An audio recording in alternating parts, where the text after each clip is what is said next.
வணக்கம் ஃப்ரெண்ட்ஸ். இந்த வீடியோவில் என்ன பார்க்க போகிறோம் அப்படின்னா 9th தமிழ் ஃபர்ஸ்ட் டைமில் வளரும் செல்வம் அப்படின்ற டாப்பிக்கில் உள்ள உரையாடலில் ஒரு டேபிள் கொடுத்துருப்பாங்க. அந்த டேபிள் உள்ளதை நம்ம ஷார்ட்கட்டோட பார்த்துடலாம். நம்ம ஈஸியாக படிக்கிறதுக்காக நான் ஆர்டர்ஸ் மாற்றி எழுதியிருக்கேன். ஃபர்ஸ்ட் நம்ம பார்க்க போகிறது அரைக்கால். சரிங்களா, இந்த அரைக்கால் அப்படின்றது நீங்கள் பிரித்து எழுதினீங்கன்னா அரை கூட்டல் கால் அந்த மாதிரி வரும். சரிங்களா, ஸோ அரைக்கு அரை, காலுக்கு கால். சரிங்களா, ஸோ அரையும் காலையும் பெருக்குனா 1/8. சரிங்களா, ஸோ 1/2 × 1/4 1/8. சரிங்களா, சரி வாங்க ஃபர்ஸ்ட் வந்து பார்த்துடலாம். ஃபர்ஸ்ட் மாக்காணி. மாக்காணி அப்படின்றது ஒரு வீசம் அப்படின்னு சொல்லுவாங்க. ஸோ வீசம் தான் கொடுத்துருப்பாங்க. வீசம்னாலும் ஒரு வீசம்னாலும் ரெண்டுமே ஒன்று தான்.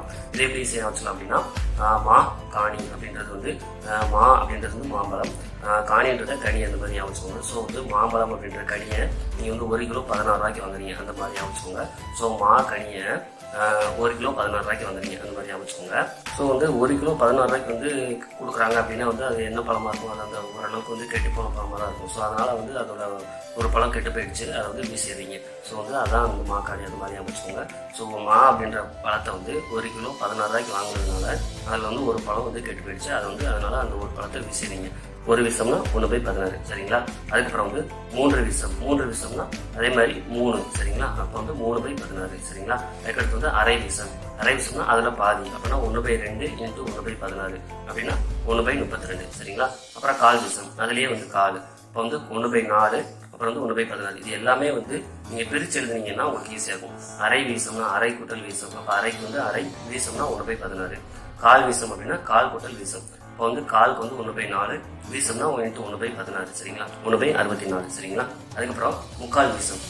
முக்கால் கூட்டல் வீசம் அப்படின்னா 3/4, அப்புறம் வீசத்துக்கு 1/16. சரிங்களா, அப்படின்னா 3/64. சரிங்களா, அதுக்கப்புறம் நம்ம பார்க்குறது ஒரு மானா 1/20. இது எப்படி ஈஸியாக வச்சுக்கணும் அப்படின்னா நீங்கள் ஒரு கிலோ நீங்கள் 16 ரூபாய்க்கு வாங்குறதுனால அதில் உள்ள பழங்கள் எல்லாமே அழுகி போயிருந்தது. அதனால அதை தூக்கி வீசுவீங்க இல்லையா.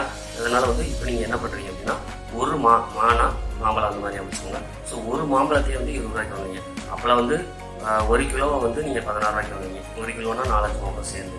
இப்போ ஒரு மாம்பழமே நீங்கள் 20 ரூபாய்க்கு வாங்குறீங்க அப்படிங்கிறப்போ நல்ல பழமாக தான் இருக்கும். சரிங்களா, அந்த மாதிரி அமைச்சுக்கோங்க. ஸோ ஒரு மாம்பழத்தை 20 ரூபாய்க்கு வாங்குறீங்க அந்த மாதிரி அமைச்சுக்கோங்க. அப்புறம் 2 மானா 2/20, 3 மானா 3/20, 4 மானா 4/20 அந்த மாதிரி அமைச்சுக்கோங்க. ஸோ இது எல்லாமே நீங்கள் சுருக்கி பார்த்தீங்க அப்படின்னா இந்த ஆன்சர் வரும். 1 மானா 1/20, அதை சுருக்க முடியாது. 2 மானா 2/20, அதை சுருக்குனீங்கன்னா 1/10. 3 மானா 3/20, அதை சுருக்க முடியாது.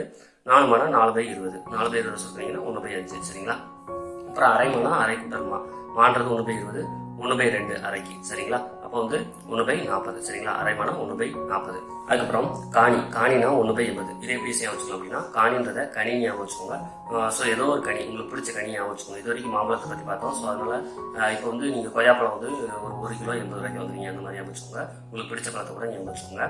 ஸோ 1 கிலோ 80 ரூபாய்க்கு வாங்குறீங்க. அது எந்த கனியாக வேணா இருக்கலாம். சரிங்களா, ஸோ அந்த கனி 1 கிலோ 80. அப்போ முக்காணி அப்படின்னா 3/80. சரிங்களா, 3 கனி அந்த மாதிரி அமைச்சுக்கோங்க. ஸோ 3/80. அப்புறம் அரை காணி, அரை கூட்டல் காணி அப்படின்னா 1/2 × 1/80 அப்படின்னா 1/160. சரிங்களா, அப்புறம் முந்திரினாலே நமக்கு எல்லாருக்குமே தெரியும் விலை அதிகம் தான். ஸோ 1 கிலோ 320 ரூபா அந்த மாதிரி அமைச்சுக்கோங்க. ஸோ முந்திரி 1 கிலோ 320 ரூபா. அப்புறம் அரைக்காணி முந்திரி, அப்போ அரைக்காணி கூட்டல் முந்திரி, அரைக்காணியும் வரும் முந்திரி வரும். அரைக்காணின்றது நம்ம எவ்வளோ பார்த்தோம் 1/160 ப்ளஸ் முந்திரின்றது 1/320. சரிங்களா, ஸோ ரெண்டுமே நீங்கள் நிச்சயமாக பார்த்து நீங்கள் சிம்பிளிஃபை பண்ணீங்க அப்படின்னா 3/120 வரும். அந்த மாதிரி அமைச்சுக்கோங்க. அதுக்கப்புறம் அரைக்கால்ன்றது நம்ம ஆல்ரெடி பார்த்தோம். 1/2, அரை கூட்டல் கால், அரை அப்படின்றது 1/2, கால்ன்றது 1/4, அப்போ 2 பேருக்குன்னா 1/8. சரிங்களா, ஸோ இந்த வீடியோ கொஞ்சம் ஃபாஸ்ட்டாக இருந்திருக்கும். புரியாதவங்க மறுபடியும் இந்த வீடியோ பாருங்கள். நம்ம டிஎன்பிஎஸ்சி விஐபி நோட்ஸ் சேனலில் ஸ்கூல் புக்கு, அதாவது ஜிகேவும் சரி தமிழும் சரி எல்லாமே வித் ஷார்ட்கட்ஸோட நம்ம வீடியோஸ் அப்லோட் பண்ணுறதுக்கு பிளான் பண்ணியிருக்கோம். அது எல்லாமே ரெடி பண்ணுறதுக்கு கொஞ்சம் லேட் ஆகுது. ஸோ தொடர்ந்து ஃபாலோ பண்ணுங்கள்.